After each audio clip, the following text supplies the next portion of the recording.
Juan capítulo 6. Bueno, yo quiero preguntarte cuál es realmente el objetivo de tu vida. ¿De qué se trata? ¿Qué es lo que pretendes hacer mientras estás tú aquí en esta tierra? La palabra de Dios nos dice que Dios tiene un propósito del por qué estás aquí. Y esto lo vemos en Juan 17:3. Juan 17:3 dice la palabra de Dios, el propósito de estar aquí.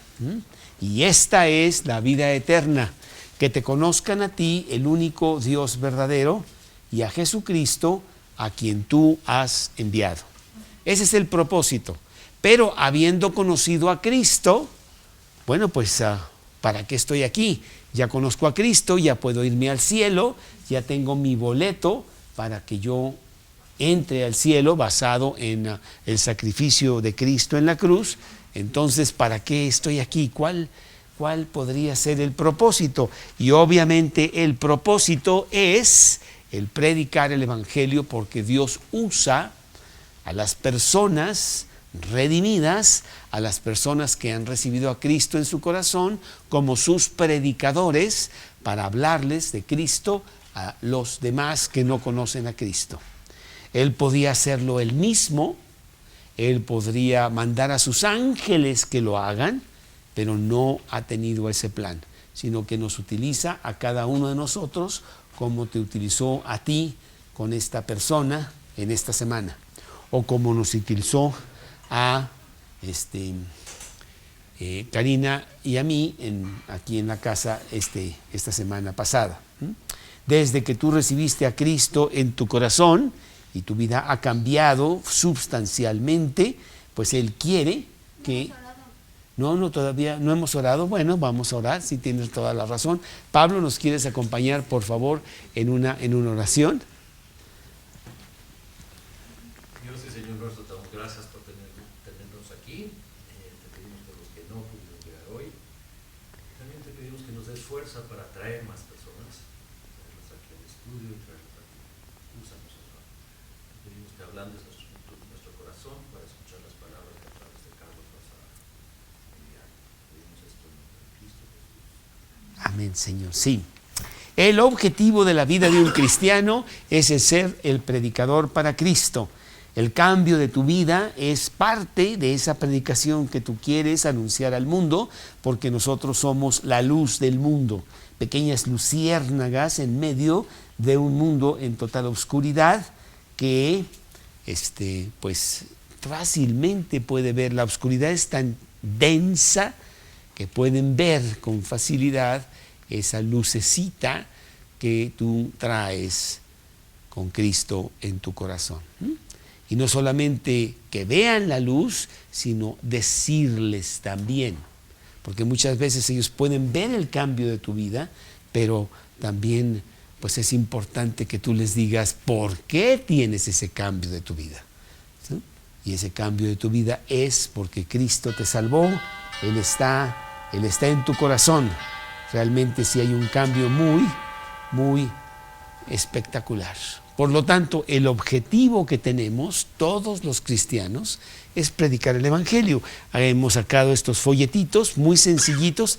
Teníamos un folleto mucho más elaborado, en donde tenían que leer mucho y al mexicano no le gusta leer mucho, y entonces mejor lo pusimos a un nivel bastante accesible y puedes leer esto pues probablemente en menos de 30 segundos, pero el mensaje está, ¿no?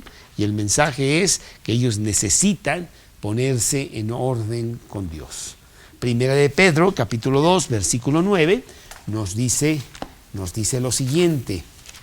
Primera de Pedro 2, 9, dice: mas vosotros sois linaje escogido, real sacerdocio, nación santa, pueblo adquirido por Dios, para que anunciéis las virtudes de aquel que os llamó de las tinieblas a su luz admirable. Aquí dice un para qué. Bueno, ¿para qué somos su sacerdocio?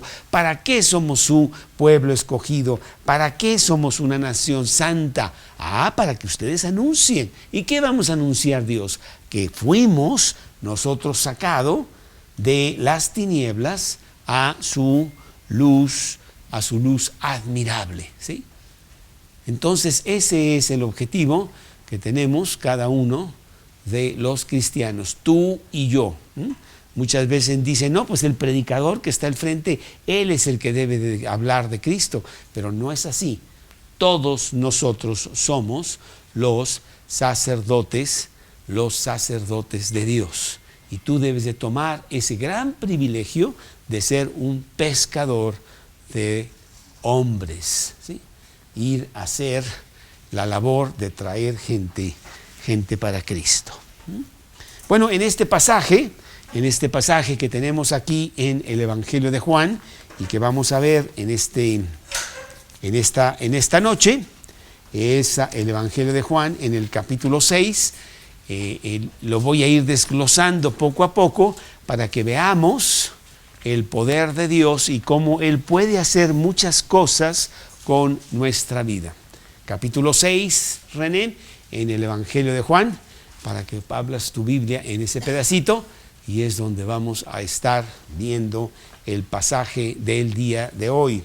Capítulo 6, Evangelio de Juan, versículo 1. Después de esto, Jesús fue al otro lado del mar de Galilea, el de Tiberias, y le seguía gran multitud porque veían las señales que hacía en los enfermos. Bueno, nosotros vemos la gran multitud de gente que está buscando desesperadamente algo por qué vivir. Y la verdad es la mayoría de la gente de este mundo. ¿Para qué me levanto en la mañana? ¿De qué se trata? ¿Qué es lo que voy a hacer que tiene un poco de valor? Porque finalmente regresaré en la noche y mañana será el mismo ritual, día tras día. Como que es un tanto tonto y sin sentido, a menos de que yo encuentre la respuesta. Y así está la multitud. Y mira, y está tan sedienta de cosas que los señores de mercadeo lo saben. Y entonces sacan nuevos coches para que digan, no, lo que tú necesitas es un coche y por eso tienes mucha sed. Y por eso necesitas un nuevo vestido de nuevos colores y un perfume diferente y un viaje hacia París. Y a los de París le dicen que es un viaje hacia México. Y así todo el mundo está con un gran hambre y sed de tener realmente algo por qué vivir. Algo que no se esfume, algo que sea sólido. Y la gente seguía a Cristo porque veían que había algo espectacular en Él. Veían las señales que Él hacía en los enfermos. La verdad es que todos nosotros estamos terriblemente enfermos, tan enfermos que no nos damos cuenta que estamos enfermos. La Biblia dice que estamos inclusive muertos en nuestros pecados y delitos, muertos en una confusión en donde no sabemos exactamente a dónde ir, seguimos a aquel que tampoco sabe a dónde ir y ahí vamos todos, pero no tenemos ningún significado, enfermos. Pero de vez en cuando ves a alguno que ya no está enfermo y que tiene fuerza y tiene alegría y tiene contentamiento y tiene estabilidad y te dice que él es un seguidor de Cristo, que Cristo lo ha curado. Cristo se dedica a curar a los enfermos. En este pasaje de Juan se estaba hablando de los enfermos físicos, pero en realidad, y mucho más importante, son los enfermos emocionales, espirituales. Un gran vacío que yo traigo en mi corazón y que finalmente aquellas cosas que me ofrece el mundo no me llenan ese vacío. Y ahí estoy, y busco y no encuentro. Así estaba esta multitud buscando que quizás Jesús podría ser.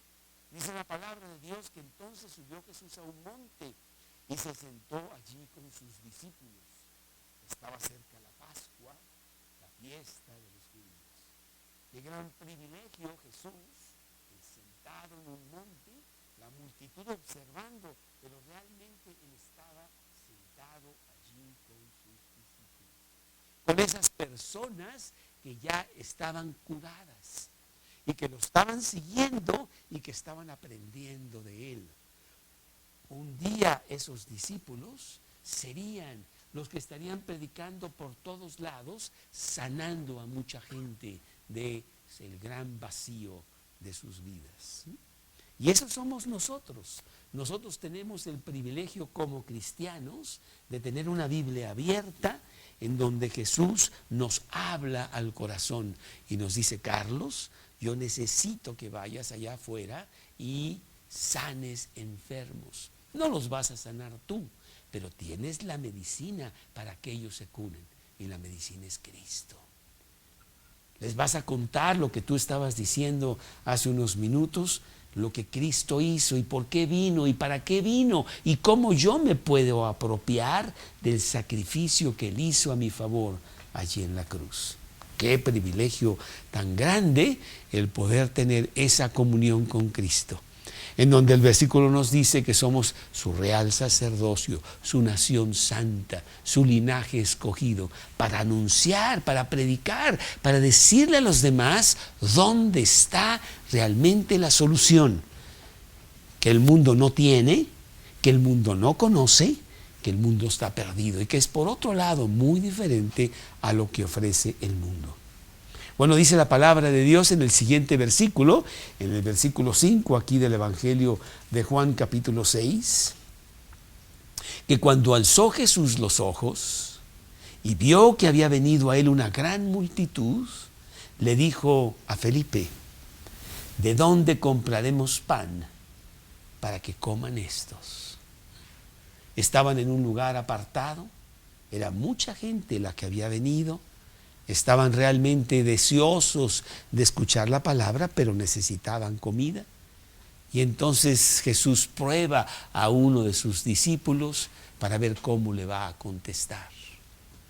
Bueno, esto viene con otro pasaje, acá en Mateo, capítulo 9, el Evangelio de Mateo, en el capítulo 9, dice el Evangelio de Mateo, capítulo 9, versículo 36. Mateo 9, 36. Y al ver las multitudes tuvo compasión de ellas, porque estaban desamparadas y dispersas como ovejas que no tienen pastor. Entonces dijo a sus discípulos: a la verdad la mies es mucha, mas los obreros pocos. Rogad pues al Señor de la mies que envíe obreros a su mies. Sí, realmente hay mucho trabajo que hacer.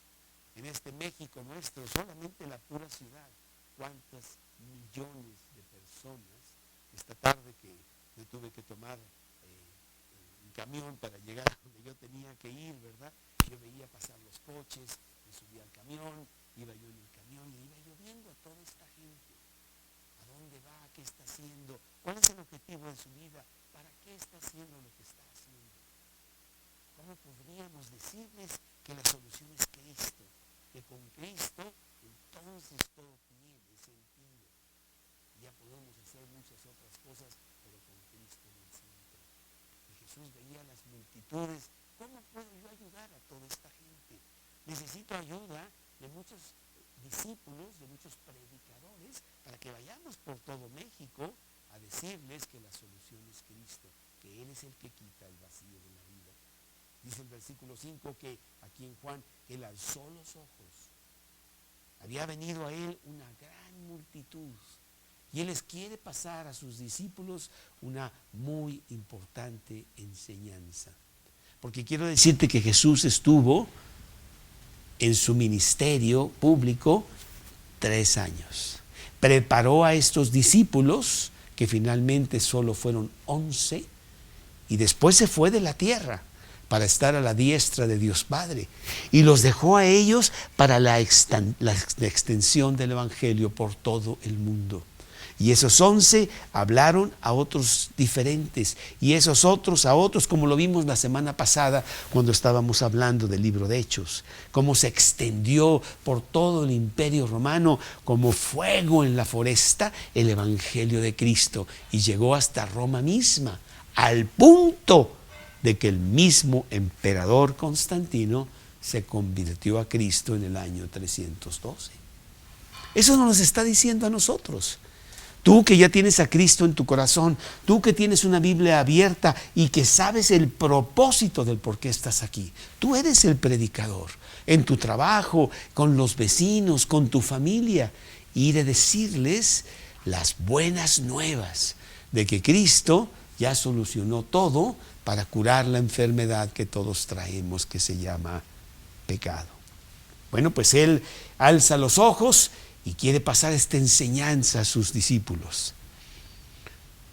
Y les dice, Felipe, que era uno de ellos, ¿de dónde compraremos pan? Bueno, Felipe, es a Felipe a quien se lo dice, ¿de dónde compraremos pan para que coman estos? Pero esto decía para probarle, porque él sabía lo que había de hacer. ¿Cómo le vamos a hacer para hablarle de Cristo a todo este México que tanto, tanto lo necesita y tan confundido y perdido está? ¿Cómo le vamos a hacer? ¿Cuántos predicadores? ¿Cuánto dinero? ¿Cuántas Biblias? ¿Cuántos medios de comunicación para que llegue a todas estas personas? Imagínate tú, Jesús, allí en el año 30 después de Cristo, en este lugar oscuro por allá en Galilea, diciéndoles a sus discípulos y diciéndoles, señores, ¿cómo le vamos a hacer para ir a todo el mundo y predicarles el Evangelio? ¿Cómo le vamos a hacer? Y tú dirías, no, pues es una labor imposible. No tenemos dinero, somos 11, no tenemos celulares iPhone como tenemos ahora, no sé qué vamos a hacer. ¿Cómo le vamos? Y sin embargo, a través de los siglos, mira lo que ha pasado. Que el Evangelio de Cristo está más extendido que nunca y seguirá hasta el fin a través de personas que han seguido la gran comisión de pasar el mensaje de uno a otro, individualmente, una persona a otra persona y a otra persona y a otra persona. Bueno, pues esto quería pasarles la enseñanza a sus discípulos. Dice que esto decía para probarle, porque él sabía lo que había de hacer. Felipe le respondió, porque sí, para Felipe era algo totalmente imposible. Ahí en el versículo 7, 200 denarios de pan no bastarían para que cada uno de ellos tomase un poco. Estamos hablando de 5,000 personas en un lugar apartado. No sé el valor exacto de los denarios con respecto a cuánto podrías comprar con ello, pero dice, bueno, mira, si pudiéramos nosotros comprar 5,000 bolillos, que con un bolillo no vas a saciarte, pero bueno, es un poquito que les daríamos. Pero ¿de dónde vamos a sacar todo esto? Es realmente una labor imposible. Y Jesús pues está meditando cómo va a darles esta enseñanza. Uno de sus discípulos, otro que estaba ahí también, que se llamaba Andrés, dice el siguiente versículo, hermano de Simón Pedro, que también estaba allí, le dijo, bueno, aquí está un muchacho que tiene 5 panes de cebada y 2 pececillos. ¿Mas qué es esto para tantos? Imagínate 5,000 personas hambrientas, realmente deseando que Jesús les dé algo, aunque más bien era para su alma, y pues lo único que hay es lo que quizás fuera suficiente para 2 o quizá para 3. 5 panes de cebada, 2 pececillos. Hasta parecería ridículo que presentase tal posibilidad ante Jesús, ¿no? A lo mejor dijo, pues mejor ni lo menciono porque realmente es absurdo lo que estoy diciendo, que con tan poco podamos nosotros resolver el problema para muchos. Pero ¿es así realmente? ¿Eres tú considerado tan poco como que tú no puedes tomar tu lugar para extender el Evangelio de Cristo por todos lados? Yo pienso que sí. Ayer que estaba con una persona en otro estudio, me decía, ¿te acuerdas, Carlos, de aquella ocasión hace como 20 años que fuimos a este oratorio y tú predicaste y ahí estaba mi hermano y no sé qué? Y la verdad yo dije, ay, no me acuerdo. Sí, yo sí, mira, pasó esto y luego pasó esto otro y él fue y le dijo a su mamá y no sé qué. Y ¿cuántas veces hemos nosotros trabajado para Cristo y no nos damos cuenta de cómo Dios puede usar todo ese trabajo para su gloria? Finalmente es Dios el que quiere satisfacer a las personas, no nosotros. Pero somos nosotros los mensajeros que venimos a Jesús y le decimos, oye, pues realmente no sé cómo vamos a cambiar a México. Mira, somos yo, mi esposa y 4 o 5 personas ahí que me ayudan, nada más. ¿Y vamos a nosotros a cambiar a todo México con eso? Me parece muy poco. Yo creo que no lo vamos a hacer nunca. ¿Ah? Bueno, pues Jesús les dijo ahí en el versículo 10, haced recostar a la gente. Bueno, ¿para qué hacemos recostar a la gente? O sea, les vamos a dar una esperanza de que va a pasar algo y realmente pues no hay para tantos. ¿Cómo puedes tú con 5 panes de cebada y 2 pececillos darle de comer a 5,000? Había mucha hierba en aquel lugar y se recostaron como en número de 5,000 varones. Los varones no venían solos, venían algunos con sus mujeres, venían algunos con sus hijos. ¿De cuánta gente estamos hablando? De mucha gente, ciertamente mucho más que 5,000 personas. Tomó Jesús aquellos panes y habiendo dado gracias, los repartió entre sus discípulos y los discípulos entre los que estaban recostados. Asimismo de los peces, ¿cuántos querían? ¿Tú crees que Jesús puede hacer milagros? Bueno, yo sí lo creo.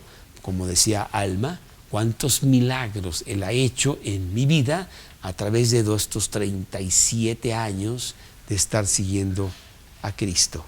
Puedo contarles 300 anécdotas de mi vida, en donde parecía imposible aquella situación y no había salida y de repente no sé qué hizo Dios con unas circunstancias y un super milagro. El mismo hecho de que yo esté predicando aquí después de esos 37 años, pues es un milagro, porque yo soy una persona que no tengo ninguna determinación para hacer las cosas a largo plazo. Soy de esas que se desisten de cualquier situación en la primera de cambios y aquí me tienes. Eso ya es un milagro, ¿eh? Y puedo contarte 1000. Y entonces Jesús hace, recuéstame a toda esta gente, déjame decirte lo que yo puedo hacer, porque eso es lo que yo quiero que tú vayas a hacer más tarde cuando yo ya no esté aquí.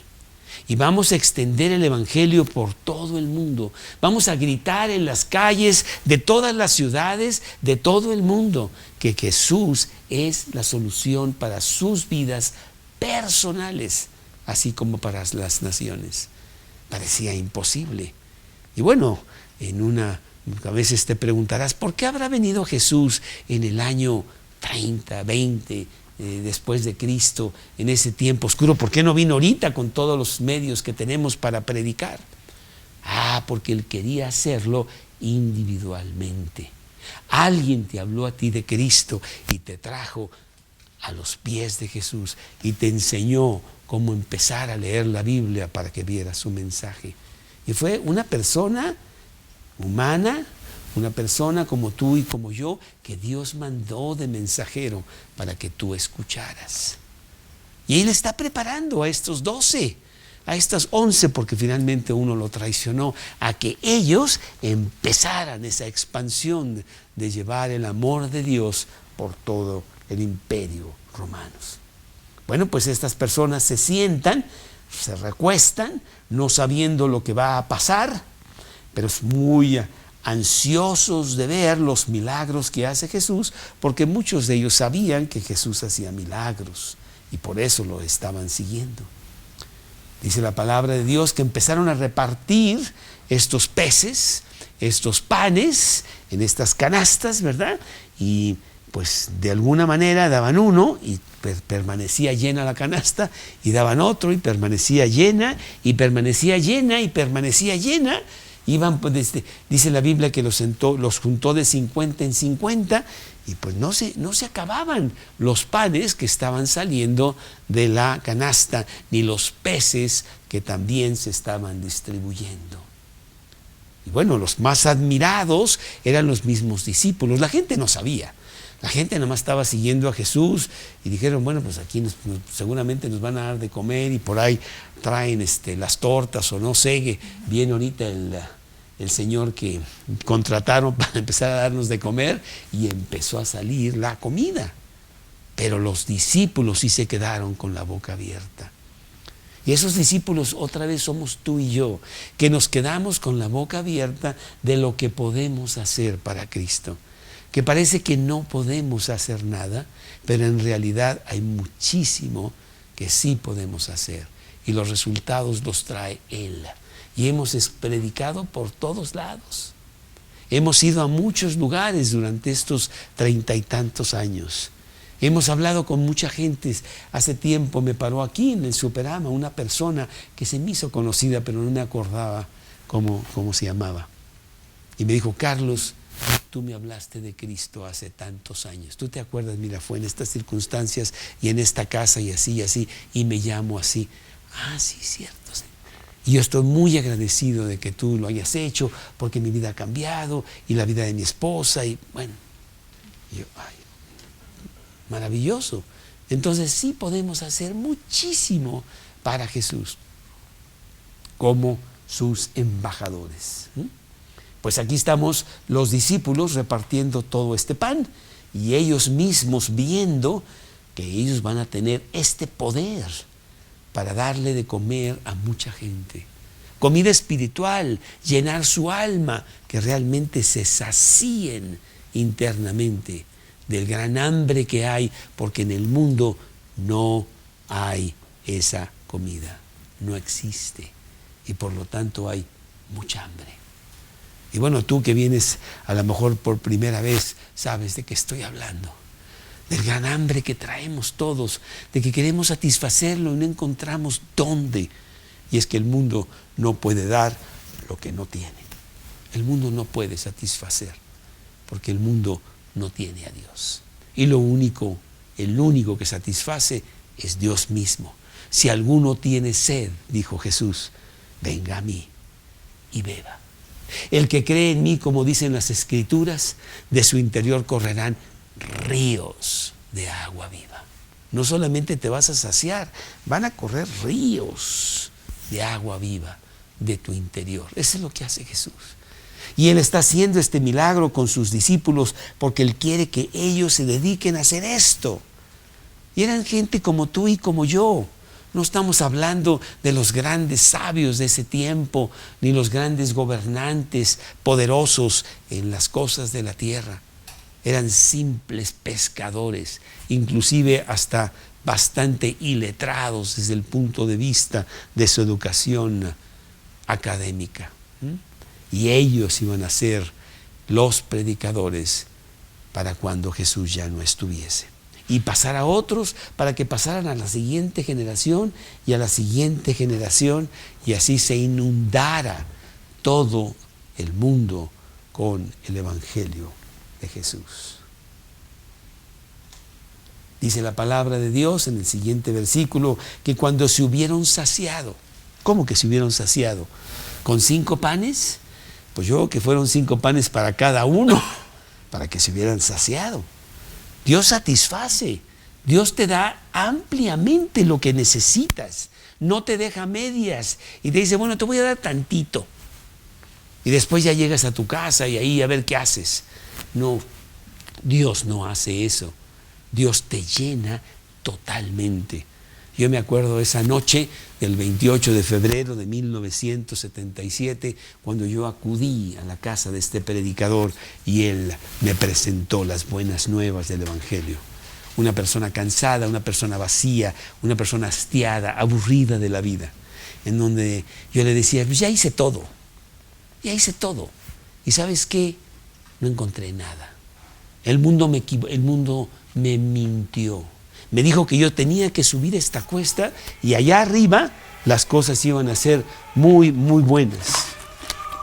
Pero realmente no es así, sino que Dios sí sacía. Me fui por el camino equivocado. Llegué a la cima y allí en la cima, ¿sabes qué encontré? Nada. Más que el mismo vacío. Me engañaron. Yo fui con esta persona esa noche y yo escuché lo que él me decía y esa noche entendí que era otro camino el que yo tenía que tomar. Me acuerdo que él me dijo un versículo que todavía me retumba en mi cerebro. Venid a mí todos los que estéis trabajados y cargados y yo os haré descansar. Qué cansado estaba yo. Una persona de 33 años que yo creo que ya necesitaba bastón de lo cansado que estaba, agobiado de la vida y todas sus tonterías que yo había seguido y nada había satisfacido. Venid a mí, todos los que estéis trabajados y cargados, yo os haré descansar. Tomad mi yugo sobre vosotros, poned mi yugo y os haré descansar. Pues eso fue lo que pasó en mi vida y eso es a lo que Él se dedica. Y eso es lo que nosotros debemos de estar predicando a los demás. Cuando se hubieron saciado, ¿cómo sacía Jesús? Han pasado 37 años y Cristo me ha dado lo que yo nunca pensé podía existir. Ni siquiera sabía que existía. Realmente una llenura, una satisfacción, un contentamiento en donde tú llegas a decir, no necesito nada, ya lo tengo todo, tengo a Jesús. ¿Qué más me puedes ofrecer tú, mundo? El ir alrededor del mundo, el comprar una joya más, el último automóvil del día, ¿qué más me puedes dar tú? Ya lo tengo. Él sacía. Cuando se hubieron saciado, dijo a sus discípulos, recoged los pedazos que sobraron. Ay, ¿todavía sobró? Pues si nada más teníamos 5 panes y todavía sobra. Y dice Jesús, para que no se pierda nada, porque bueno, Jesús hace que todo tenga su objetivo. Recogieron pues y llenaron 12 cestas de pedazos, que de los 5 panes de cebada sobraron a los que habían comido. 12 cestas de pedazos de ese pan que habían empezado con nada más 5. Dios sí satisface.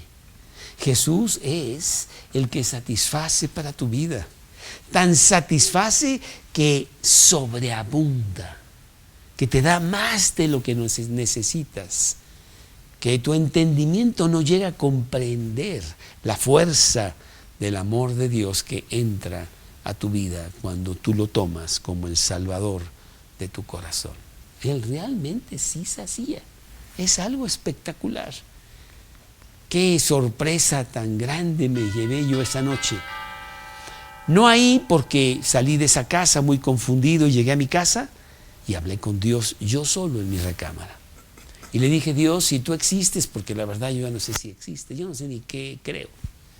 Pero yo quiero tener eso. Yo veo en estas personas convicción y fuerza, determinación, paz, seguridad, que yo no tengo. Yo quiero eso. Y Él me estaba escuchando. Y la verdad es que han pasado 37, 38 años y Él me ha cumplido eso.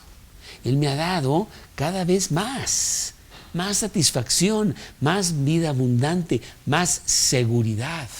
Seguridad no solo para esta vida, seguridad para la vida eterna. Porque Él, cuando perdona los pecados, perdona a todos. Porque como Él satisface, pues no te dice, bueno, te voy a perdonar 3, y luego a ver la siguiente semana a ver qué hacemos. No. Él perdona todo. Los pasados, los presentes, los futuros, todas las fallas que tú tengas, para que nosotros cuando muramos podamos entrar al cielo, porque con un solo pecado jamás entrarías. Eso es lo que Él hace. Él sí satisface. Y satisface de esta manera.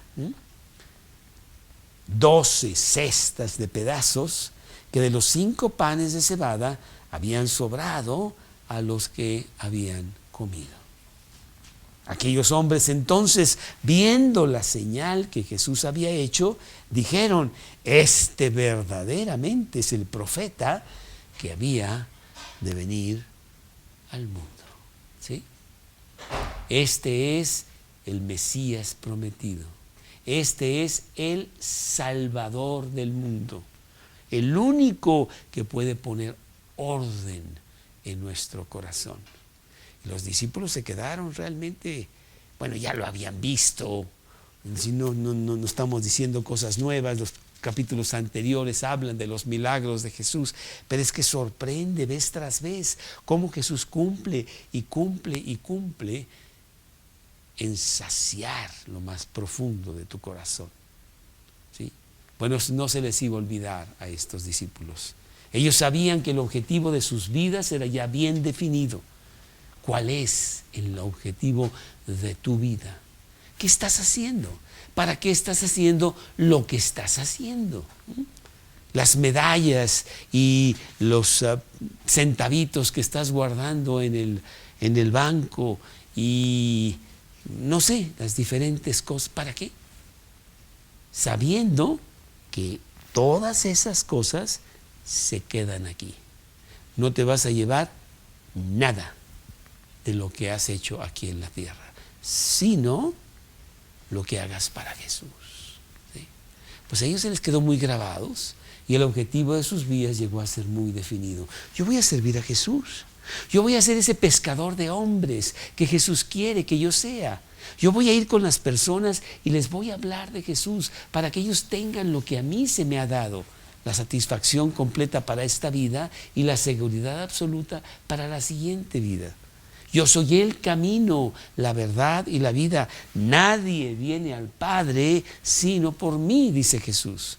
Y Él enfáticamente dice, el camino.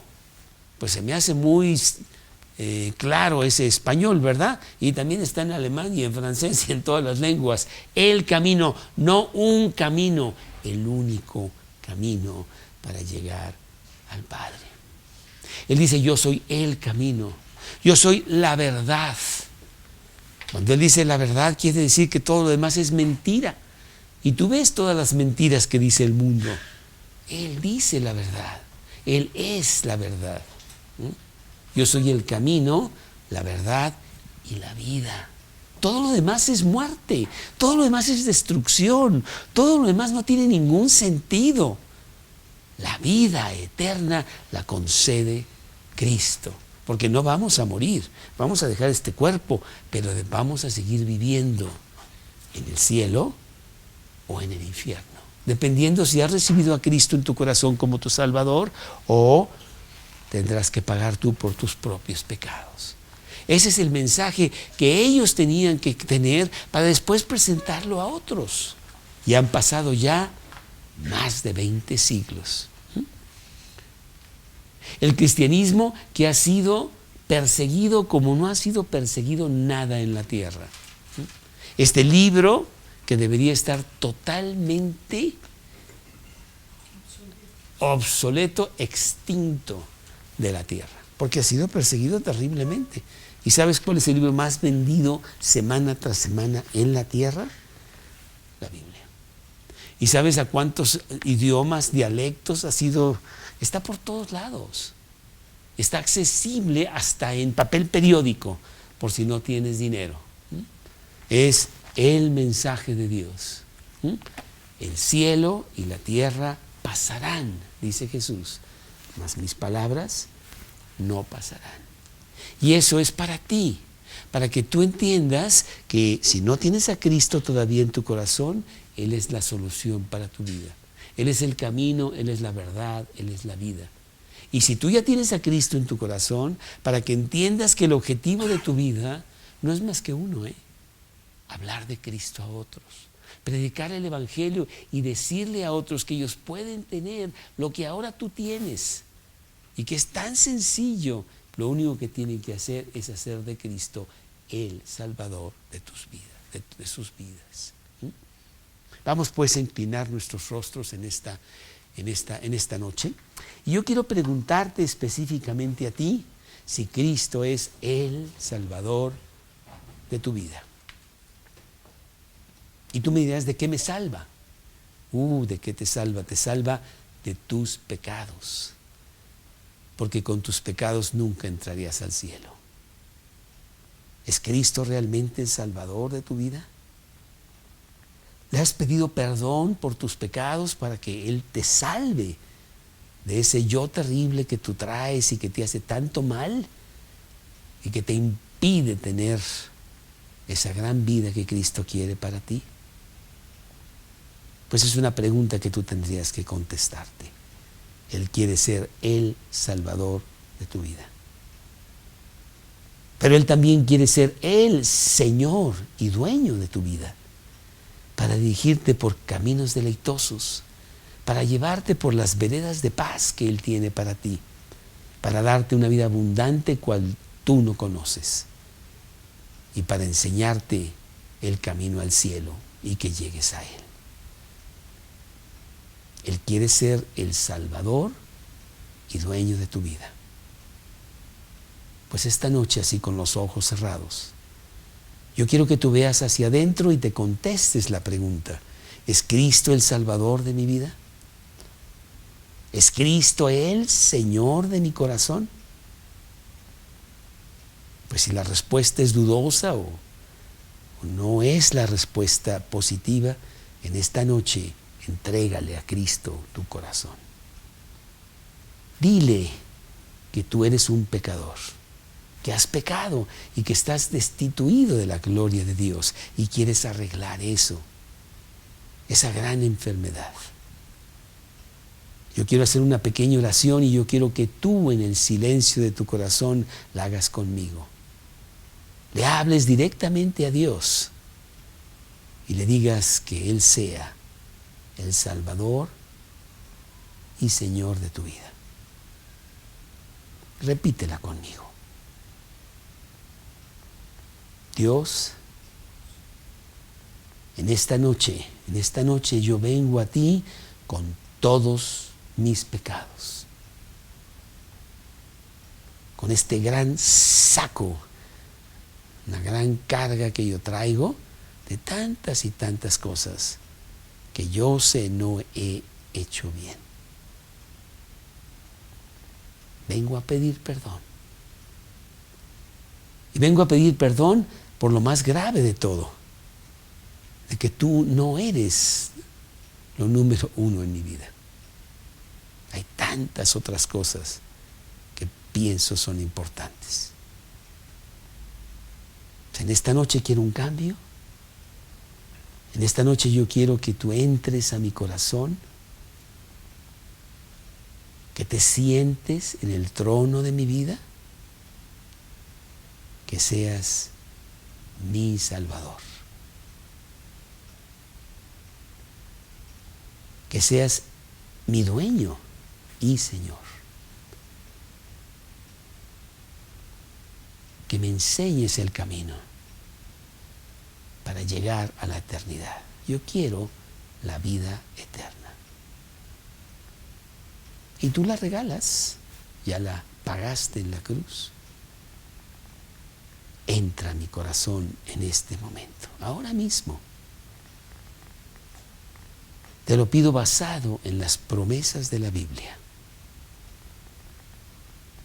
Te lo pido basado en el sacrificio que tú hiciste a mi favor allá en la cruz. Te lo pido en el nombre de Cristo Jesús. Amén. La decisión más importante que tú puedes hacer en esta vida, hacer de Cristo tu Salvador y dueño. Yo quiero que levanten la mano todos los que dicen que tienen a Cristo en su corazón y Él es el dueño. Pues ahí está. ¿Sí? Tan sencillo. Cristo entra en mi corazón, quiero que estés ahí, quiero que seas el dueño y ya, así de sencillo. No es tanto ritual, no. Él ya pagó todo, tú no tienes que pagar nada más que apropiártelo.